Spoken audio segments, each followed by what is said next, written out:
understanding we have to really work at issues that come from PTSD. I think it would take not only a collective of veterans who understand what's going on and want to do, something to help, to come together and maybe we voice our concerns to our politicians.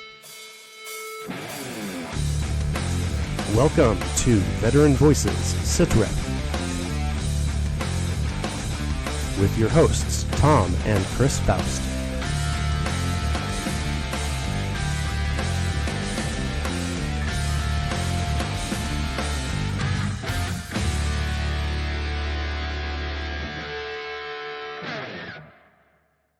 Welcome to Veteran Voices, SITREP.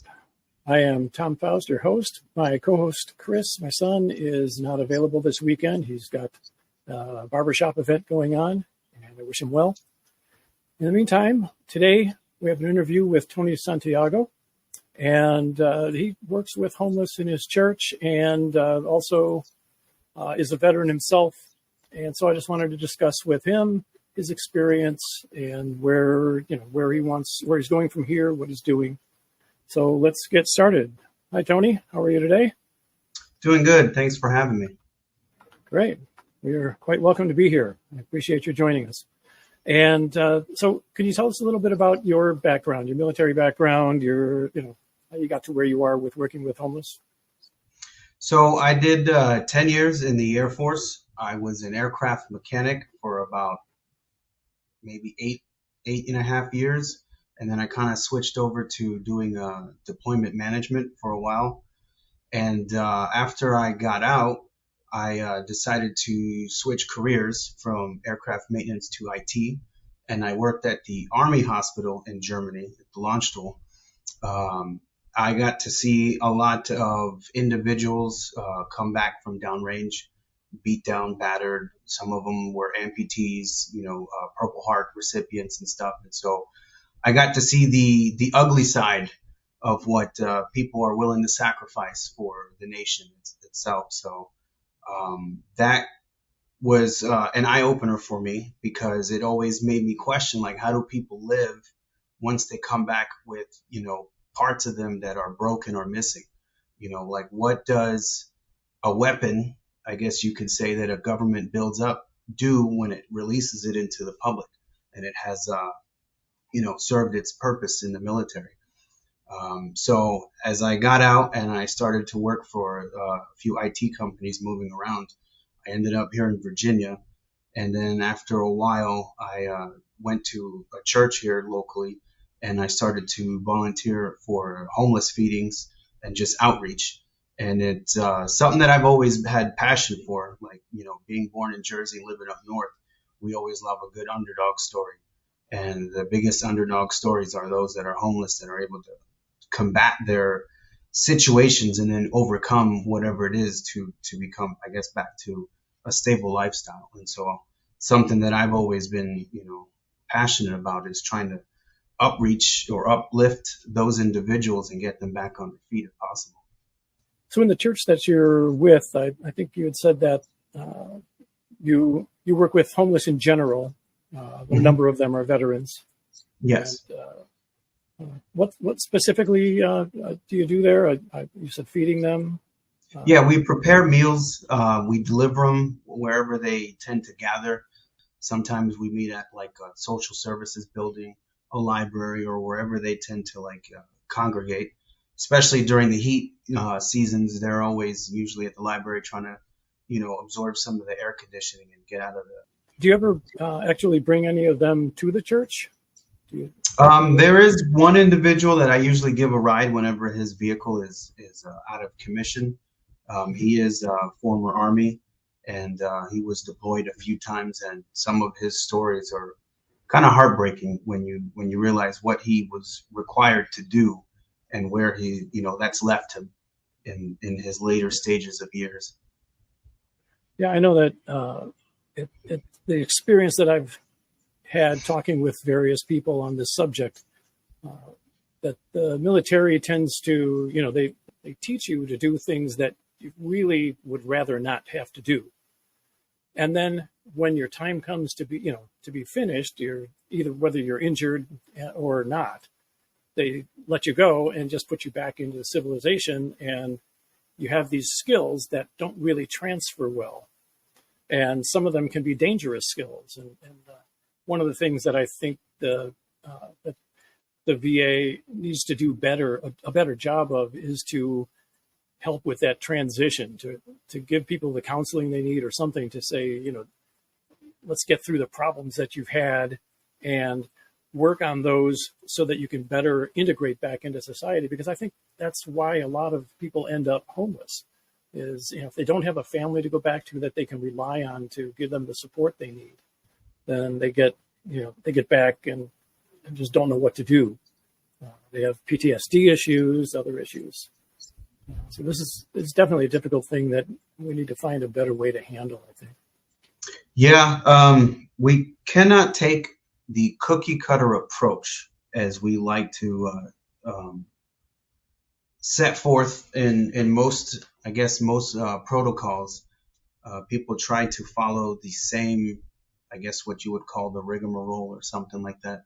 It doesn't apply to everyone because one person's coping mechanisms may not work for someone else. Like myself, when I got out and I was transitioning, from active duty to just a civilian, it was a very tough transition because all I knew was, working 16-hour days, 12-hour days, 6 days a week, And then when I got out, I didn't know what to do with myself because I had all this free time. And usually it's in those moments of idle, I guess, time frames where you don't really have any busy work and you don't know what to do. You don't have any purpose to drive towards. Then you tend to get yourself in trouble. And it's in those moments where you have to be at your utmost, how do you say, you got to be on your toes, right? Because if you allow yourself to get into those cycles of idle time frame, right, then you can really get into a dangerous place. And when it comes to certain people's jobs, because they don't always transfer over to, exact jobs like a 1-for-1, you kind of get a sense of like, well, I was taught and trained and brought up to do this. I can't do this in the civilian world, therefore I have no value. Because you don't want to just transition as, let's say, a sniper or some gunner or whatever it is that you did working at, a fast food restaurant. You feel like, you were meant for bigger things. You had a higher purpose, a higher calling, and now you're just diminished to just whatever. And I think that's a big problem in trying to help people fully understand it's not just what you did in one job. It's the whole package, right? Because we have not only, the MOS or the AFSC or whatever the, career code for each branch is, but it's also everything around it. You have leadership capabilities, right? Everything you were trained to do required some form of self-control. And every little aspect can be applied to some form of a different career. We just don't have a good way of translating. I know that a lot of veterans come back, they've been in the infantry and their job is basically shooting at people, things like that. And a number of them will come back and join like the police force or security in some form or another. And that can work well for some, but I think a lot of people in that position don't want to stay in that kind of a field. They want to get away from that. And so that's where I think we need more counseling, more training. And then the other thing is, I think, training like in job placement so that, let's learn a new skill. What are you interested in? What do you think you'd be good at? And let's teach you something, but not, it needs to be included in the GI Bill or something, someplace, a way that it's paid for. Because I think there's a lot of good trades that people could get into without, spending years in college, for instance, to do it. Yeah, that, and I would say we should also try to emphasize as to where the big need is, because like if you look at a lot of the job market, right, we have in the STEM field specifically, we have a lot of people that are here on work visas, and then the big notion was we don't have enough folks locally that are qualified to do certain jobs, therefore we have to look outside. Well, if we could get people in those positions, or if we can get them to at least where they're competitive in those job markets, right, then it's a lot better for them to transition over to a high paid job. And therefore they don't have to worry about having to fend for themselves on low, income, careers or paths when they transition over. So a big focus should be on competitiveness in the job markets that are well off financially, or at least put them in trades that are not going to be at the totem pole in the bottom, because it's like if you come out and you're a truck driver, like we still, they're very necessary, but the skill set that you have leaving the military can be more useful in other areas, especially when it comes to leadership, or even if we got some folks into political realms, right? Because we know we need more people that are more focused in, for the veterans that are, outside the situations that we have, right? We need more, I guess, resources, not only for those that are borderline homeless or homeless, but, for preventative measures, right? Because, an ounce of prevention always beats a pound of cure any day, right? So like understanding we have to really work at the issues that come from PTSD. And we also have to try to find a way to remove the stigma of those that have PTSD, right? It's just a byproduct of, things that happen in our lives. And for us to still hold on to the stigmas like, oh, well, if they got something going on, maybe they're a little, a few screws loose. Like, no, that's like, even if you're not in the military, if you go through some traumatic things, you got to figure out a way to deal with it. And if you hold on to it or you suffer in silence, you don't know when, the dark side of that tends to rear its head. And it could take, a decade or two, a few years after you get out, right? Because sometimes those emotions, they lie dormant until something happens and then it just comes out and explodes. So it's always good to try to fix those before they get too nasty, or it's very hard to correct. And I know some folks, it's been a prolonged process and they're dealing with it now, 30 years after they've been out. And it's a lot harder to do it now than it was if they would have did it when they first got out or when the signs first started to appear. And so, if you tackle things up front and you stay proactive about it, then it tends to be a lot easier to deal with than being reactive on the backside of it. Yeah, I know that basically, part of, in a sense, what you do with your helping the homeless through church is you get opportunities to talk with them and to maybe even discuss some of these issues. Because sometimes it doesn't, counseling is really good, but the reason it's good is because they get a chance to express themselves, right? So we get a chance to talk about, this is how it makes me feel. This is what I'm struggling with. And just speaking it, because thinking in your head, you just get stuck in your head. But when you get a chance to actually speak it and get it out, and somebody else listening, and especially if they're really listening, not trying to change you, but just hear me out, right? Mm-hmm. I think that's a very important thing to do. And so even in helping the homeless, feeding them, bringing them food, having a chance to talk with them, they're seeing that someone cares. I think that's a big step in the right direction. And frankly, we just need more of it.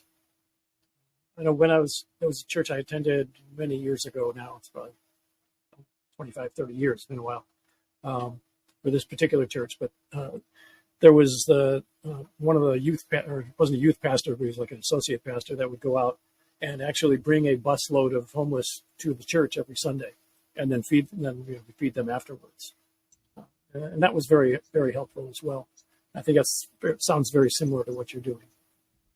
Yeah, sometimes you just need a little acknowledgement, like even, like everyone that struggles with something always feels better when someone is just there to lend them an ear, right?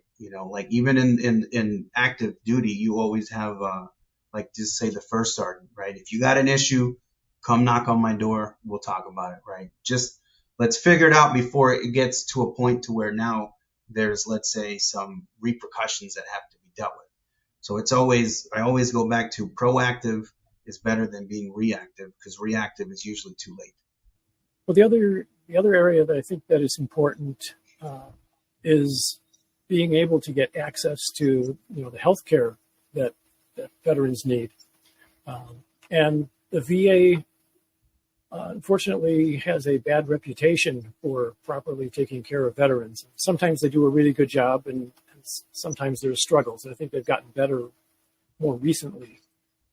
Once a veteran is homeless, I doubt they really spend much time trying to go to the VA to get help.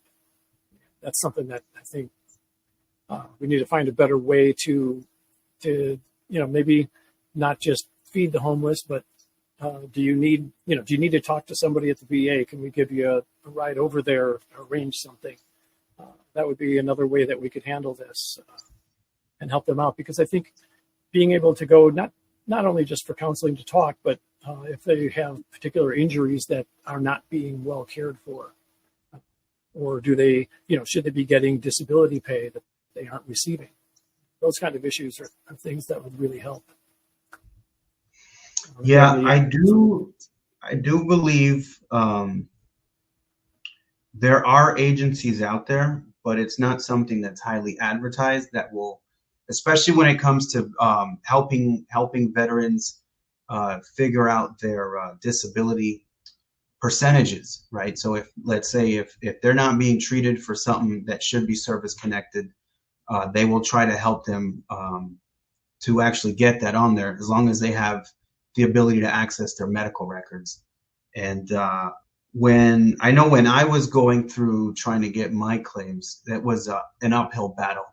And it wasn't until we had the congressional hearing for when the VA had that secret backlog, that's when I finally got a letter in the mail saying that they made a mistake. Oh, and by the way, we owe you some back pay for some service connected disabilities that you should have got years ago. And yeah, they do have like a hit or miss reputation when it comes to properly serving. So yeah, that is one thing. And I know at least the VA hospital in Virginia over here by Richmond, they do have shuttles. So like if a veteran needs a ride to an appointment, they will try to get those shuttles over to them if they're not able to make it. But I don't know if that's all VA hospitals. Yeah, kind of related to part of what you said. I spoke with somebody about 3 or 4 days ago at a networking event I attended, where when she got out, it was during the reduction in force, and so she got a separation benefits. I got some cash or something to, okay, here you're going out. We're going to give you this if you leave the military now. And so she did that. And then 30 years later, found out that she needed to get some disability. There was a disability that she had, and she finally got that, her daughter, I think, convinced her to go to the VA and get that worked out, and found out that she is due some disability pay. The problem that she had, this is sort of a separate issue that I think I'm going to talk about another time, but the problem that she had was that in order to collect the disability, she had to pay back the separation benefit first. You can't have both. And it's completely unrelated. Why do they do this? But apparently they do. And I think that's kind of a frustrating thing for people at times, because, if you need your disability benefit, but can't afford to pay back what they gave you before, it was used for, in her case, her daughter's college fund. And so it took her 3 years to pay it back before she could actually start collecting the disability benefit. I think that's something that needs to be changed personally. Yeah, like if we're willing to give our lives for the cause, I think as a return, payment, a back scratching, I guess, we should be taken care of once we're off duty and stuff. And especially if it's something that we're due, right? If you get injured or you have any form of disability that was service connected, they should, you should be guaranteed that money. And there should not be any loopholes that you have to go through or any paybacks. And in that case, like if she was asked, to leave, voluntarily, and we'll give you a severance package, like that was, the outcome of her volunteering to get out because they needed to make some budget cuts. That has nothing to do, as you mentioned, with her disability. do you have any thoughts on what to do besides counseling and or feeding the homeless, particularly homeless veterans, about ways that we might be able to solve this problem? Is there a way that we can get them into housing development specifically for veterans or whatever? Do you have any thoughts on that subject? It's a good topic to talk about. And it's also one of those can of worms that I think should be opened and aired out, because ultimately, we would hope that the government would do its due diligence and I guess their job when it comes to taking care of the veterans. And then the VA would, chime in on what's, best for the veterans that are, in these situations. But unfortunately, the government agencies and individuals are always going to deal with status quo and maintaining the status quo. And so if we wanted to innovate and we wanted to optimize, that comes from us, right, the people. And so I think it would take not only a collective of veterans who understand what's going on and want to do, something to help, to come together and maybe we voice our concerns to our politicians. We write up some letter to our, representatives and Congress folks, and then we start bringing up these issues and we start pretty much like, raising a flag and be like, hey, we need to deal with this stuff, right? Unfortunately, we don't live in the times of, witch hunting and pitchforks and torches. So we got to do things the legal way. And then I would say, as a collective, writing to our Congress people, maybe doing a petition to start looking at maybe adding some bills to the budget, right? Because if we were to audit our budget and we start looking at where the money goes, we may find some misaligned monies going to the wrong pockets or the wrong programs or whatever. So like I know at least in the town that we're in, they only get about $100K for the year as far as a budget to deal with homelessness. So, that's not that much. But then when you look at places like California that, they spent, I think it was like over $1 billion trying to figure out how to, find a way to help homelessness. And it actually increased homelessness by a few percentage points. So it went, backwards. We audit that and see like, well, what did they do wrong? And how do we not duplicate that in other states? And then find the place where they've done better. And then can we optimize that and make it to where we can replicate that, right? So we come up, maybe with a dummies pamphlet. This is how you do a good program that will help people, get up from their situation to a better spot. And this is how we also prevent it. So that way you don't have to worry about getting people off the streets. So I think that would be probably our first step. And then maybe, do some form of continuous, process improvement, Lean Six Sigma or something. We do it in the military all the time, right? We come up with ways to make our processes better by looking at it and being honest with ourselves. And that's something that, we should do with the government because they're there to represent our best interest. But if it's not working, then maybe we have to take that conversation as to, it might be time to clean house and put in some new people that are willing to do the job. Yeah, I think that's a good idea. If we could get, like you said, do the research, find the best things that worked in various places and put those all together, and also find the worst things. I'm just kind of repeating what you said, but also find the things that didn't work well or made things worse, and make sure to also document that in the same things, like do this, but be sure not to do that sort of thing. And I think that's a good idea. You can't just throw money at a problem and expect it to get fixed. That usually ends up in the wrong person's pocket. Oh yeah, nothing happens, and it makes things worse. So yes, you could look at what's it, California, DC, and I think New York probably have the worst when it comes to like the percentage of. I think it's if you do the calculation of every 10,000 folks that live there, those three states usually are in the top 5, regardless of how you sort out the list. And it's pretty crazy when you think like DC is the epicenter of all, laws, right? You got New York is the financial capital, and then California is the city of, hopes and dreams. And yet it's probably the most depressing, to see that those three spots specifically, where all the opportunities should be, are not really there. People go and they probably have their dreams crushed. Yeah, very true. And a number of them probably end up homeless because they go there and can't find the work they thought they were going to find. And yeah, and the cost of living is ridiculous over there. So you can't survive on your own with minimum wage, nor raise, or maintain a household with a family. So yeah, it's finding not only employment that's makes sense, right? Because if you got a certain threshold of annual, income that you have to meet, and you can't, then, having people there, at least allowing people to move there without the proper tools, is probably a bad idea. So I think the biggest thing is to make sure people are good to go and squared away before they actually get out, and not just say, well, we went through the cookie cutter training that everyone's supposed to get when they transition out. Good luck. Yeah, it sounds like the idea is that you should do your research if you're going to think about moving to some place, or if you're getting out of the military and getting into civilian life, wherever that might be.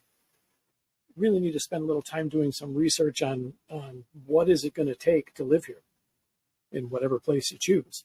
How much? What is the cost of living? Well, how much do I have to make? And do I have a trade or a skill that's reasonable to pay that, so you can afford to be there? And I know there are a number of trades and trade schools that pretty much are always looking for people that pay fairly well. Things like plumbing, electrical, electrician. It takes some training, but the training is far less than going to college for something. You don't have to spend 4 years, in this institution. Then you just learn on the job. You start out just helping out, and then eventually they teach you more and more. You move up in pay grade. So I think there's the best direction, I think, to start with. I mean, there are some people that just, no, I have very technical skills, and I want to, I'm going to go to college, and I'm going to get this degree, and that's fine too. And that's basically what I did, actually. But I think not enough people really consider trade schools, and it's an important area because there's just those kind of skills they're always looking for. Yeah, you can't automate those skills. There's no amount of robots that are going to be welders, up on big buildings when it comes to construction, plumbing, electricians, and all that stuff, carpentry. Like, robots can do a lot of cool stuff and they'll get better, but I don't think they'll ever replace humans when it comes to those skills. Not anytime soon. Yeah, and those are the skills that actually pay fairly well. So that's, especially starting off. Yeah, even starting off, and then it just gets better from there as long as you're good at you get good at it, you learn the skill, you do what you're supposed to do. It's a good way to go. Are there any other areas that you want to talk about? So I do know that when it comes to like I want to go back on the stigma stuff. I know when I was active duty, the big thing was if you ever went into the clinic for any type of mental health stuff, you were done. Like, your career was over. Maybe that's still a stigma in active duty now, but when you get out of the military, I would highly suggest everyone should do their proper, work. Like, get the help you need to deal with whatever issues you got to deal with as soon as you can, because it's just going to help you later on. It's kind of like if you got stomach problems, right? You don't want to go on a long trip. You want to hurry up and get that done. Or like if you got you got a flat tire, you're not going on a long trip. You're going to deal with the tire first before you take that trip. And our lives are a marathon. So once you get out, make sure you're squared away, the moment you get out. So that way, in the long run, you're still at a better position and you're not worrying about things that you should have dealt with, back then.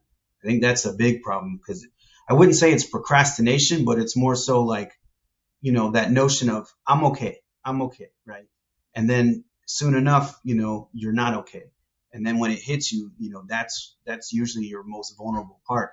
And if you're not in a place where you're surrounded by people that have your back, and that they're willing to be that shoulder, that ear to bend or whatever, then you're in a tough spot, especially if you're riding by yourself. And so self-reliance or thinking that you're okay and you can just suffer in silence because it worked before, I would say throw those ideologies out the window and then just do the work, just handle it. There were things that I believed I was good with until, years later where I was like, I thought I was done with that, but there was still some residual stuff I had, left in there. And so, good thing I figured that out in a time where I wasn't expected to perform at a high level with a lot of pressure, because a lot of times that's where those things really, rear its ugly head. So just do the work, just get it done with, and then don't think that you have to suffer in silence or depend on yourself, because that is probably the dumbest idea we've been told leading up to, military life, or even just in general, right? Men shouldn't cry. I would say, well, we can, just don't do it in public, right? Just get it out of your system, because we're like balloons. If you just keep pushing it down, eventually you're going to reach the point where the pressure's too much and you pop. And then if you pop at the wrong time, well, good luck. Yeah. So the idea is deal with things as early as possible. Yes. Be right proactive. Away, don't be reactive. Yeah. Don't let it build up. Don't let it stew inside of you. If you start feeling any of that, that's a signal. It's like you need to go and get this taken care of. Yes. Especially when it comes to PTSD, there's one of the vets that I deal with. It's a good dude, but the missions he had to go on downrange and the things he had to do, I can tell you 100%, they messed him up. He's working through them. He's getting a lot better, but those were issues that should have been dealt with, 20 years ago. Most definitely. Yeah. The timing is really important. Somebody was listening to something the other day, and one of the things he said was, life is like jumping out of an airplane. You better get it right the first time. Yeah. And and so, I mean, that's really the point. You spend 20 years suffering through this without taking care of it. You've lost 20 years of your life, and you don't get them back. Time is the one resource we cannot renew. Yeah. And why deal with something in a prolonged manner when you can just deal with it and then be done, pretty fast. Exactly. Are there any last things you want to mention before we go? So as far as resources go, I would say probably Military One Source and the general, informations that you get, when you transition out, keep a hold of all that stuff. If you have, let's say, if you have a security clearance when you're transitioning out, make sure you keep as many of your documents. Let's say, the life insurance policies that you get in your mobility folder. Try to keep those, because when you do your clearance, it'll have all your addresses, and you got to do that. So when you transition out, if you apply for a profile or an account on clearancejobs.com, right? There's plenty of jobs out there that can utilize your security clearance, and you could be pretty much pushed into even a career path that may not be up your alley, but you would have something that would pay a lot better until you can figure out something else. Because even if you're like doing, let's say, consulting, on just random stuff, but you have a clearance, you already have a foot in the door that most people don't. And, if you could start off, $70,000, $80,000 a year, then you're not only setting yourself up in a good position to where homelessness should be like your last concern, but that could also put you in a position to do other things later on, because you're already starting off with a good foot. Well, Tony, I really appreciate you joining me here and discussing this. I think we brought up some good points that veterans need to hear. Just need to get this information to as many people transitioning as possible. I think the transition stage, leaving the military, getting into civilian life, taking care of all of this right up front as soon as possible is the best way to prevent people from going homeless, at all. And that's part of the Veteran Voices mission, is to try and prevent the veteran homelessness. We don't want once it's there, it's harder to get people out than it is to keep them from getting there in the first place. 100%, 100%. And like the notion says, one team, one fight. Like, it sounds cheesy when you're in, but when you get out, like that's your lifeline. So find whatever, veteran groups around your neighborhood and stick close, because like only we would understand each other's, issues and things that we've gone through. And so that notion of brotherhood, I don't think dissipates when you get out. I think it gets stronger. All right. Well, I appreciate your time. I really thank you for joining me here, and you have a great day. And I think that's all we've got. All right. Thank you for having me. All right. Thanks for being here.